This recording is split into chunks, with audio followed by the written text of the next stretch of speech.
Hola, ¿cómo están? Soy Pepe Recoba, su médico de cabecera. El día de hoy vamos a hablar acerca de dos enfermedades que afectan a la glándula tiroides, pero sobre todo vamos a puntualizarnos en una de ellas que es la más común. Me estoy refiriendo al hipotiroidismo. Las enfermedades tiroideas pueden ser diferentes, pero las que más comúnmente son atendidas por los endocrinólogos son el hipo y el hipertiroidismo. Y se explican de manera sencilla porque cuando nosotros no tenemos una cantidad importante de hormona tiroidea, es decir, cuando la glándula tiroides deja de producir hormona tiroidea, hablamos de un hipotiroidismo y esto tiene un cuadro clínico y hay ciertos factores de riesgo que considerar algunas veces y hay que tomar nota de la sintomatología. Y cuando la glándula tiroides se enferma y produce demasiada hormona tiroidea, todo lo que nosotros veamos tiene que ver con un exceso en todas las funciones corporales y a eso le llamamos hipertiroidismo. De tal manera que el hipotiroidismo no es nada más que la disminución de hormona tiroidea y como consecuencia de ello un enlentecimiento en todas nuestras funciones corporales. El hipertiroidismo, por el contrario, es el exceso de producción de hormona tiroidea que se va a traducir en el incremento en todas nuestras funciones corporales, porque no olvidemos que las hormonas tiroideas que se producen en la glándula tiroides, valga la redundancia, lo que van a hacer es que nuestras células funcionen, ¿no? Puedan ejecutar el metabolismo y convertir la glucosa en energía junto con el oxígeno. Esa es la función más importante. Y como tenemos células en todo nuestro organismo, pues la glándula tiroides, a través de la producción de hormonas tiroideas, van a determinar que esto funcione perfectamente y que existe un equilibrio entre mucho funcionamiento y poco funcionamiento. El hipotiroidismo es la forma más común, la forma más comúnmente vista de enfermedad tiroidea.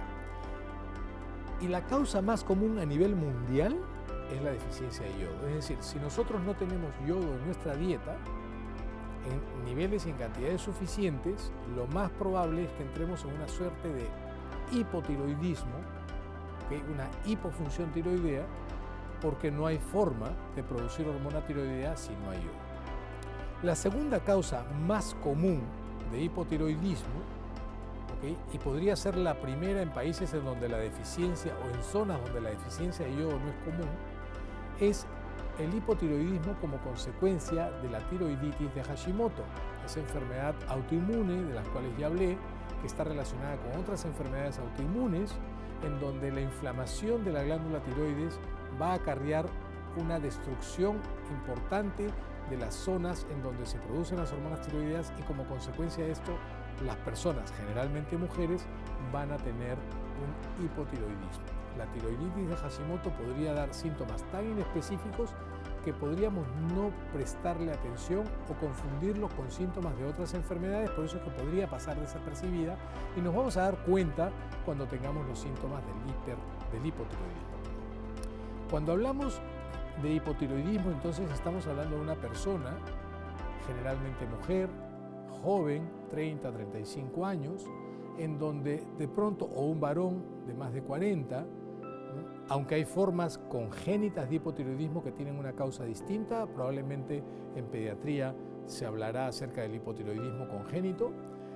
Vamos a ver a una persona que de pronto siente mucho cansancio, fatiga, abotagamiento del pensamiento, es decir, tiene disminución de la capacidad de concentración, no puede concentrarse en su trabajo, le cuesta razonar o entender cosas, cosa que era totalmente inusual antes de esto, con dolor muscular, con frialdad, mucho frío, podría haber inclusive hasta coloración amarillenta de la piel, los reflejos tendinosos se hacen mucho más lentos, hay estreñimiento, constipación, hablé de que había mucho frío.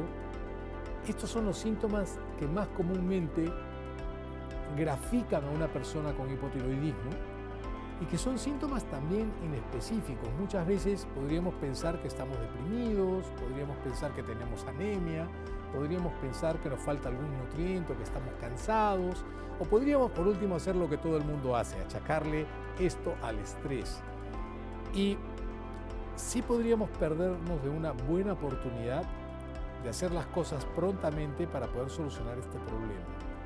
Por otro lado, yéndonos al otro lado del espectro, cuando hablamos de hipertiroidismo, también podríamos hablar de lo que es la enfermedad de Graves, que en algún momento la conversaremos y la compartiremos con ustedes en el programa, pero cuando hablamos de hipertiroidismo, estamos hablando de una persona que tiene una excesiva producción de hormona tiroidea. Esta excesiva producción de hormona tiroidea lo que va a hacer es que nosotros entremos en una suerte de hiperfunción. El paciente con hipertiroidismo es fácilmente detectable por una característica que siempre la menciono. Es un individuo que tiene calor aún en invierno. Es el paciente que entra al consultorio con mangas de camisa, muy nervioso, con temblor de manos. Puede ser que los ojos estén más salidos, a eso se llama exoftalmos. Puede ser que además de esto el corazón le lata muchísimo más rápido, hacen taquicardia, hacen incluso hasta fibrilación auricular, que es una forma de arritmia. Delgados por lo general, transpiran mucho, la piel es muy suave, muy tersa. Es decir, es el extremo opuesto en el espectro de los síntomas lo que diferencia al hipertiroidismo del hipotiroidismo. Las causalidades, las causas de hipertiroidismo no tienen que ver muchas veces con tiroiditis de Hashimoto, aunque podría haber un momento en el que las hormonas tiroideas en respuesta a esta inflamación aguda aumenten, pero la mayoría de las veces no tiene nada que ver con tiroiditis de Hashimoto y el tener hipertiroidismo. Factores de riesgo. Bueno, uno de ellos es ser mujer. Las guías, las recomendaciones, ¿no?, de la Sociedad Europea y Americana de Enfermedades Tiroideas dicen hay que hacerle seguimiento cercano a aquellas mujeres embarazadas, aquellas mujeres de más de 60 años con historia familiar, ¿no?, aquellas personas que tienen un familiar cercano con alguna enfermedad de la tiroides, aquellas personas que tienen en la familia otras enfermedades autoinmunes o aquellas personas que pueden tener también ellas mismas enfermedades autoinmunes como la diabetes tipo 1, la celiaquía. A esas personas hay que hacerles chequeo a los 35 años y cada 5 años.